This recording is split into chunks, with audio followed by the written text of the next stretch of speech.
কে দিল আপনারা সকলেই জানেন। মসজিদে নববীতে আযান যিনি দিয়েছিলেন তিনার নাম হলো হযরত বিলাল। সে বিলালের জীবনী বহু বড় লম্বা কাহিনী। হযরত বিলাল কলমা পড়ার জন্য, নামাজ পড়ার জন্য, নবীকে মহব্বত করার জন্য, দ্বীনকে ভালোবাসার জন্য এত অত্যাচার এত জুলুম হয়েছিল।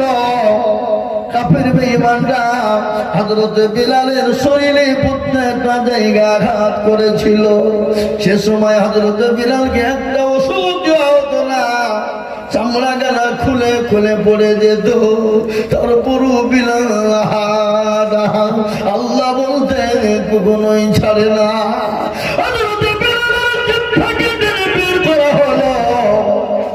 টেনে বের করে পেড়াক মেরে দেওয়া হলো।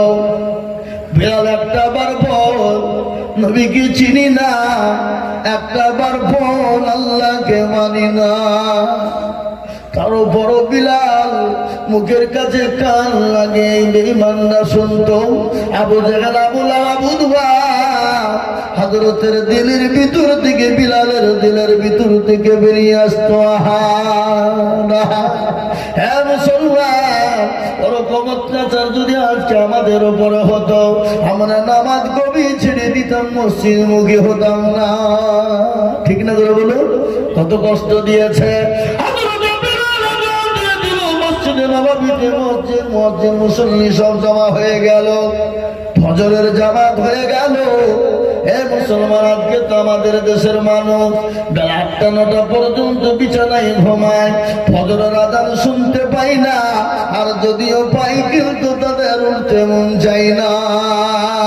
আছে না নাই বলুন? কেমন করে ঘুমাও তুমি ফজর করে কাজা, এমন তো হতে পারে জোহরে জানাজা মানুষ, এমন তো হতে পারে জোহরে জানাজা। কেমন করে ঘুমাও তুমি ফজর করে কাজা, এমন তো হতে পারে জোহরে জানাজা মানুষ, এমন তো হতে পারে জোহরে জানাজা। মুসলিম হয় না জন্ম নিলে মুসলমানের ঘরে, কাফের মুমিন পার্থক্য হয় সালাতের পরে, মানুষ নামাজের পরে।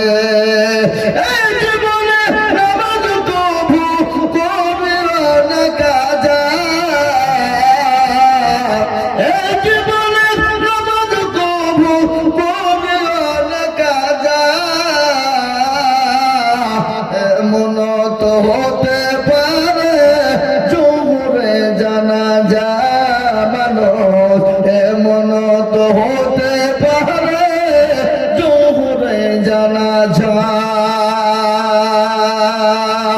মুসলমান, জীবনের কোনো দাম না, জীবনের কোনো মূল্য না। আগামীকাল চলে যাব, বাড়িতে চলে গেলাম, ঘুমিয়ে গেলাম। চোখ দুটো যদি খুলে যায় তবে তো ইহকাল, আর চোখ দুটো যদি বন্ধ হয়ে যায় তো পরকাল। এ বাবা, কত মানুষ আমাদের সামনে চলে গেল, কত বন্ধু চলে গেল, কত তরুণ যুবক চলে গেল, কত যুবক চলে গেল। কত রমজান মাসের একটা ঘটনা। এ বাবা, সন্তান কিন্তু কেরালাতে 3 বছর ধরে কাজ করে, কর্ম করে, মা প্রতিদিন ডাকায়, রে বেটা আমি তোর চেহারা কান একবার দেখবো রে বেটা। ও বেটা, আমি যে তোর মা জন্ম দুঃখিনী। আয় রে বেটা, 27 দিন হয়ে গেল, ঈদের নামাজের টাইম হয়ে আসবে। মাকে কল দিয়ে বলে, মা গো আমি তো বাড়ি চলে আসছি, আমি এখন বড় উপর ঢুকে গেলাম। ও মা, একসঙ্গে সেহরি খাবো, এই বলে যখন কথা বলে বাবা, মা কিন্তু ডাক দিয়ে বললে দেখি ঘড়ি দেখি, মা আনন্দ করে রান্না করেছে, সন্তান খাবে বাবা।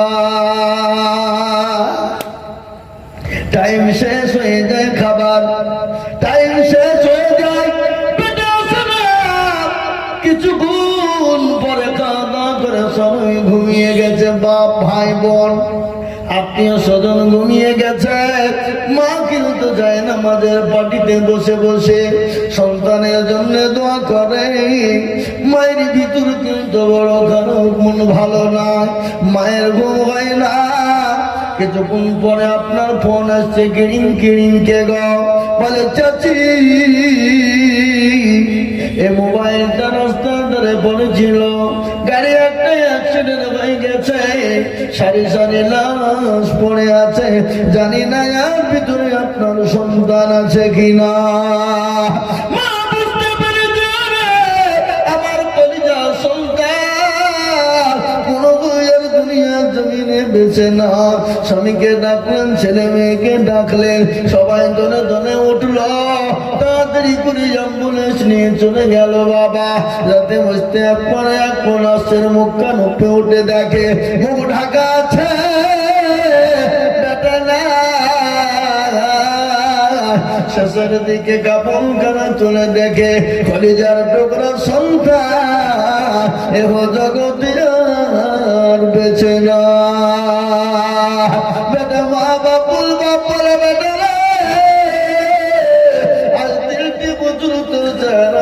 দেখিনি রে বেটা, ও বেটা আলী, কিন্তু জীবনে লাশে ফিরে আলী। মা পাগল হয়ে গেছে, অ্যাম্বুলেন্স লাশ নিয়ে বাড়িতে ঢুকে মা বলছে কার কপাল ফুলল রে।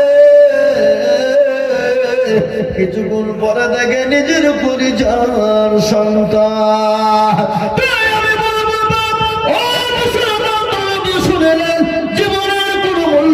জীবনের কোনো দাম নাই, আই আছি কাল চলে যাব, কিন্তু বাবা আপনার আমার জন্য আসল কাজ হলো নামাজ, আপনার আমার জন্য আসল কাজ হলো নামাজ। আরে নামাজ মানুষকে খারাপি বন্যায় রাত নিয়ে অত্যাচার চলো নোংরামি বাটপারি চিটারি থেকে বাঁচাতে পারে নামাজ।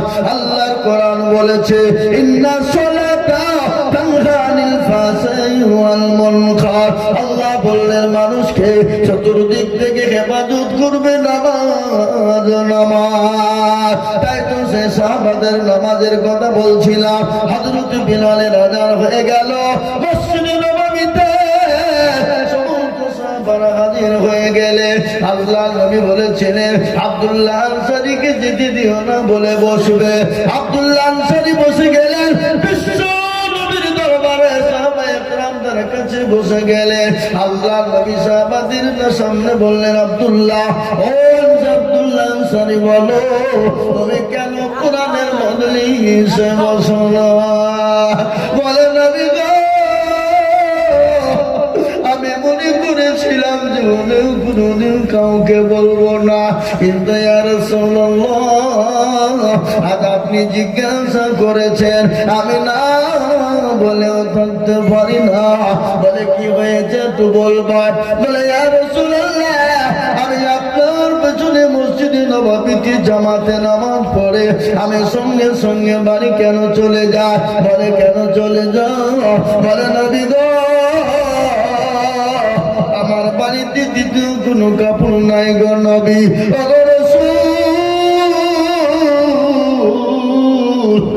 আমি আমার বিবিকে, আমার অর্ধাঙ্গিনীকে আমি কত খনন করে গর্তের ভিতরে আমি উলঙ্গ অবস্থায় রেখে এসেছি গো রাসূল। নবী গো, আমি তাড়াতাড়ি করে বাড়ি চলে যাই। বাড়ি যাওয়ার পর আমার বিবিকে কাপড়খানা আমি খুলে দিই, আমার বিবি নামাজ আদায় করে না। রাসূলুল্লাহ চোখ দিয়ে পানি জোর করে চলে গেল। ও আমার সাহাবা, বাড়ি যা, তোমার বিবির নামাজে বেটাই হয়ে গেল।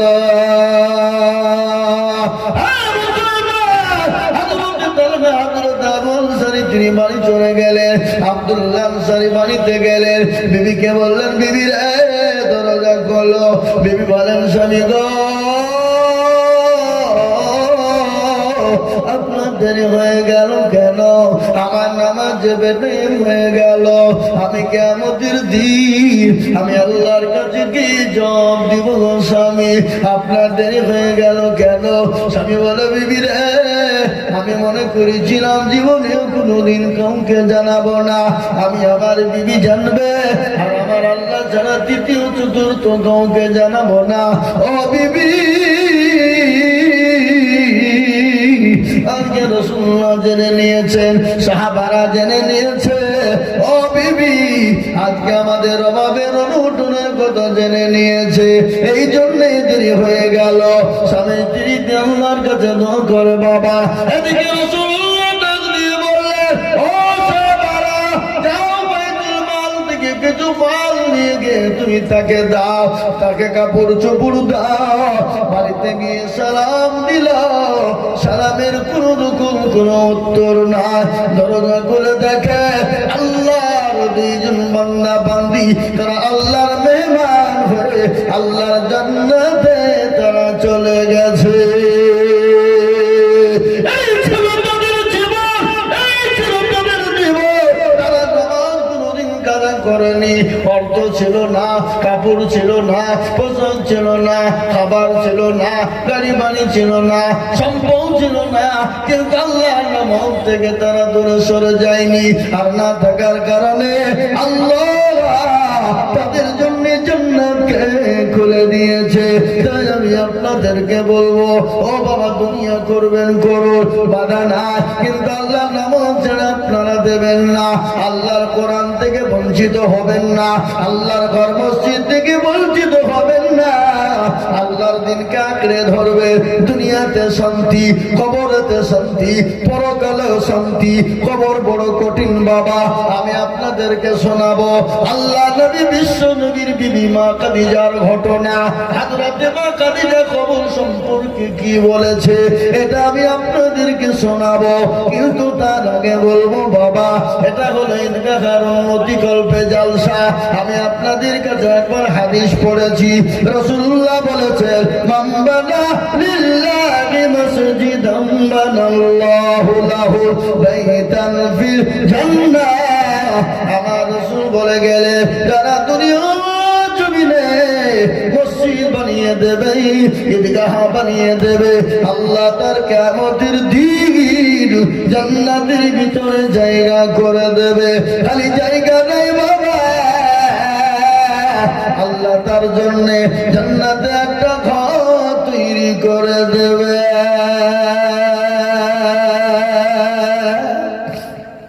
আমরা তো জান্নাত যেতে চাই, আমরা তো জান্নাত নিতে চাই, তাই তো তুমি বলে আল্লাহ বড়, আল্লাহ বড়।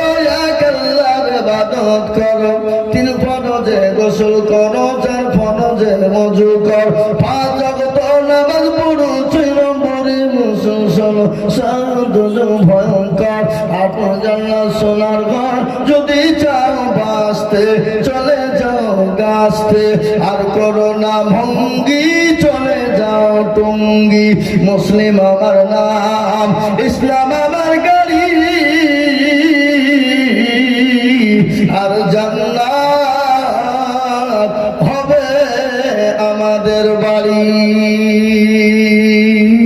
এ বাবা, তাই লম্বা চওড়া বয়ান নয় রে বাবা, আল্লাহর ঘর ঈদগাহ তৈরি করার জন্য আপনি আমি চলে যাব।